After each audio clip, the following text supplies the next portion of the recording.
Better to die alone, but never date a person kapag yung mga bagay na pag-uusapan natin dito ay normal sa kanya. Especially sa inyong mga kababaihan. Both gender, pwede nyo po itong gamiting palatandaan ng red flag. This is Cheryl Ting and welcome back to our channel. Maitim ba skin, underarm at singit mo? K-Skin ang bahala sa'yo. Premium ang ingredients, paraben-free and sulfate-free, and FDA-approved, kaya safe for everyone. With K-Skin, ibalik ang alindog mo. Huwag nang magpahuli. Hindi lahat ng relasyon na nasisira ay nagsistart sa cheating. Minsan, may mga small pattern tayo na binabaliwala. Nakikita na natin ito sa taong ito pero ini-ignore pa rin natin. Minsan, nagsistart yan sa maliliit na patterns. Pero ini-ignore natin ito kahit na red flag na o nakakatakot na dahil too early pa. Nakita mo na nga ng mas maaga pero dinedma mo. Number 1, mabilis tumaas yung kanyang boses, lalo na kapag nakakaramdam siya ng frustrations. Kung hindi niya ma-manage yung emotions niya during small things, small fights, usually, over time, ito yung magiging problema niyo. Ito yung mga taong mahirap i-deal over time. Huwag ka dyan. Mahihirapan ka dyan at magiging problema yan. Sa una, akala mo normal lang. Pero, yun na pala yung totoong kulay niya. Number 2, madalas, ikaw yung sinisisi niya. Kahit na alam mo naman na hindi mo kasalanan. Or yung mga bagay na hindi nyo napagkasunduan tapos may resulta sa kanya. Ikaw agad ang sisisihin niya dun sa reactions niya. Na yung tipong kaya niya lang naman nagawa yun, na kaya lang naman niya nasabi yun dahil ikaw yung palagi niyang sinisisi. That is emotional immaturity, not accountability. Very important na accountable tayo sa mga pagkakamali natin. Senyales kasi yan na mature ang isang tao. Number 3, yung palagi niyang binibring up yung ex niya. Kahit na pabiro lang ito. Ang mga bagay na ganito, mga gawaing ganito ay pwedeng mag-create ng emotional insecurity. At pwedeng magkaroon din ng emotional tension between the two of you. Lalo na dun sa nakakatanggap ng ganung biro. Another thing, hinahide niya yung mga conversation with other women or men. Kung inosente ka naman, wala dapat sekreto. Privacy is okay. Lahat tayo may kanya-kanyang privacy dapat na inilalaan para sa atin. Pero kapag nag-request ang partner mo na kung pwede niya bang basahin yung usapan ninyo ni Pedro or yung usapan nila ni Ana, ipabasa mo. Hindi mo kailangan itago.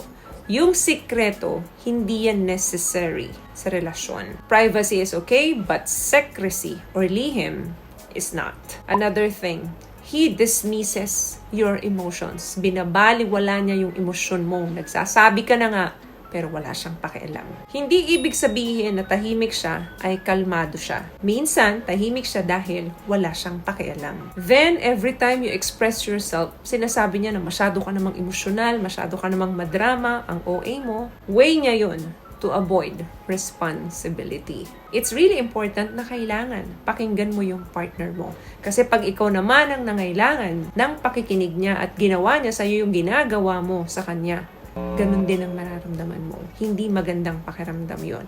What I love about this product, itong No More Dark Secret ng K-Skin, bukod sa may advanced whitening na siya na kung saan pwede niyang matulungan na pumuti yung mga singit-singit mo, moisturizing, meron siyang anti-irritation, antibacterial, maintain healthy pH level. Hindi lang pambabae, meron din po tayong pang-lalaki. Another thing, yung nag-expect sa'yo ng loyalty, pero inconsistency naman ang ibinibigay niya sa'yo. Ang healthy relationship po ay built yan ng reassurance, not confusion. Kung ano yung ibinibigay mo, yun din ang matatanggap mo. So don't expect too much na alam mong hindi mo rin naman binibigay. So kung ganyan din lang naman yung mga nakaka-date mo, dyan pa lang, ngayon pa lang putulin mo na yan. Another thing, nagbibigay lang siya ng effort kapag alam niyang magbe-benefit siya. Ang totoong care sa isang taong gusto mo or minamahal mo ay nagpapakita ng consistency na kahit sa anong bagay, lalo na ang effort.